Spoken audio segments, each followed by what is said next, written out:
Heroine త్రిషాను నెటిజన్లు చంపేశారు. కలలో కూడా ఎవరు ఊహించడానికి ఇష్టపడని ఓ భయంకరమైన వ్యాధి బారిన పడి త్రిష గత గురువారం నాడు కన్నుమూసిందంటూ సోషల్ మీడియా వేదికగా నెటిజన్లు ప్రకటించడం సంచలనమైంది. జల్లికట్టు పోటీల కోసం తమిళనాడు రాష్ట్ర వ్యాప్తంగా ఆందోళన జరుగుతున్నాయి. ఈ పోటీ నిర్వహణకు సుప్రీంకోర్టు కళ్ళెం వేసింది. దీంతో తమిళనాడు వ్యాప్తంగా ఆందోళనలు మిన్నంటుతున్నాయి. ఈ నేపథ్యంలో పొగరుబోతు ఎద్దులను చిత్రహింసలకు గురిచేసే జల్లికట్టు పోటీలు వద్దనే వద్దంటూ నటి త్రిష కామెంట్స్ చేసింది. ఇది తమిళ ప్రజలతో పాటు జల్లికట్టు నిర్వాహకులకు తీవ్ర ఆగ్రహం తెప్పించింది. ఆ వెంటనే తమ ఆగ్రహాన్ని చాటుకునేందుకు ఆమె నటిస్తున్న ఓ సినిమా షూటింగ్ ను ఆందోళనకారులు అడ్డుకొని త్రిషకు వ్యతిరేకంగా ప్లేకార్డులు ప్రదర్శించారు.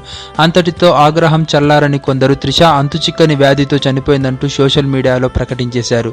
అయితే త్రిష అభిమానులు మాత్రం పెటా టీషర్ట్ ధరించిన త్రిష ఫోటో 2 ఏళ్ల క్రితం నాటిదని, మూగజీవాల సంరక్షణ పట్ల ఆమెకు అభిమానం ఉన్నప్పటికీ జల్లికట్టు క్రీడను వ్యతిరేకిస్తూ ఆమె ఇటీవల కాలంలో ఎలాంటి ప్రకటన చేయలేదని వివరణ ఇచ్చారు.